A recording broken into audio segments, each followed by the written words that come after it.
You know how some cultural rules just seem strange on the surface? Well, in Cambodia, a lot of traditional beliefs that sound pretty scary are actually a kind of social etiquette.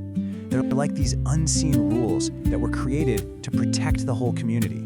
Let's dig into what they're really about. And you'll want to stick around because we're going to connect these ancient beliefs to a really powerful and pretty modern story of survival. We're going to show you how one of the most terrifying spirits in all of folklore became a symbol that an entire culture had made it through the absolute worst. All right, so let's start with this idea of unseen rules. In Khmer culture, a lot of these old warnings are known as kusalobai.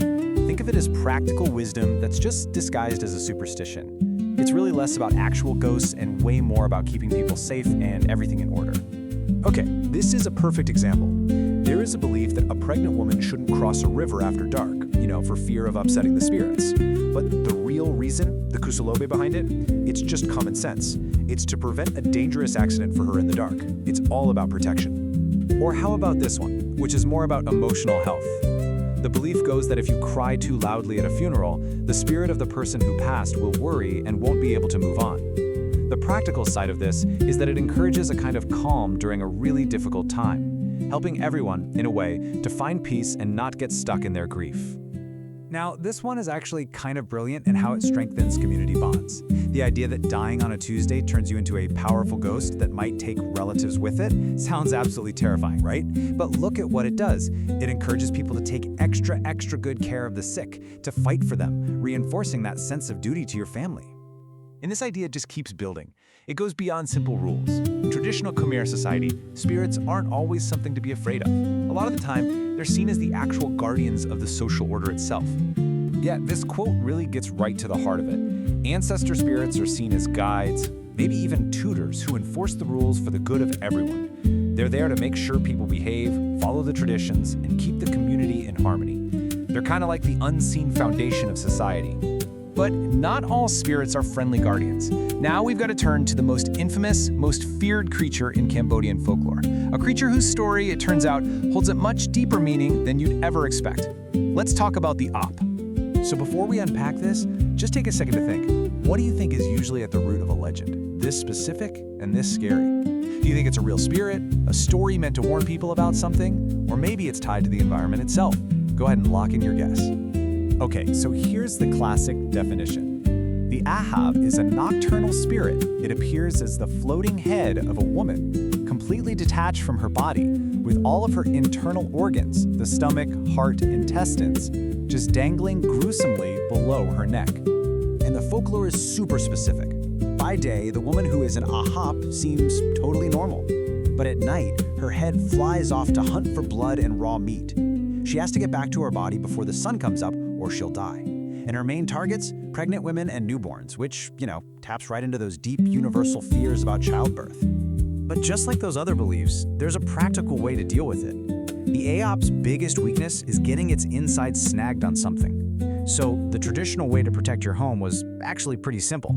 Just surround it with thorny plants or a spiky fence. Even this ultimate monster had a simple, logical weakness. Okay, now we need to make a really important pivot. To understand why this ghost story is so important today, we have to talk about a time when all stories were almost completely wiped out. This is where the legend of the Op crosses paths with the tragic history of the Khmer Rouge.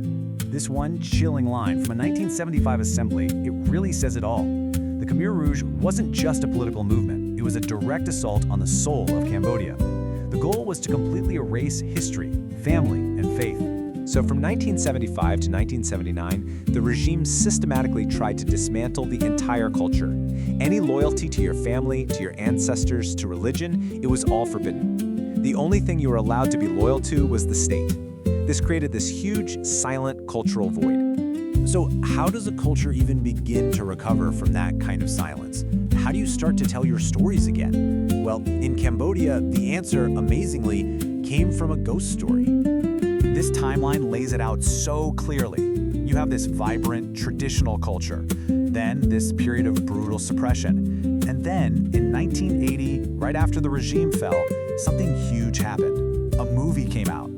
And this is the part that gives me chills. The very first story that the Cambodian people decided to tell themselves, the first film made after years of that trauma, it wasn't a war story. It was a horror film about the app called My Mother is an Arb. Just think about how powerful that choice was. In making a movie about a classic Khmer legend, they weren't just trying to scare people. They were making a defiant statement that their culture, their stories, their identity, it wasn't destroyed. And the film was a massive success. And in that moment, the Ahap completely transformed. It went from being a scary monster in a village story to a national symbol. The simple act of telling its story proved that the memory, the spirit, and the imagination of the Khmer people were still alive. The story itself was the proof of survival. So the big takeaway here is that folklore is never just about the past. It's a living, breathing part of a culture's identity. The app is still around, not just because it's a scary monster, but because telling its story is an act of remembering who you are. If you appreciate finding that kind of deep history behind the horror, go ahead and save this explainer. And for more stories that dig into the hidden logic and powerful meanings behind traditions from all over the world, make sure you turn on your notifications. Thanks for listening and for helping to keep these incredible stories alive.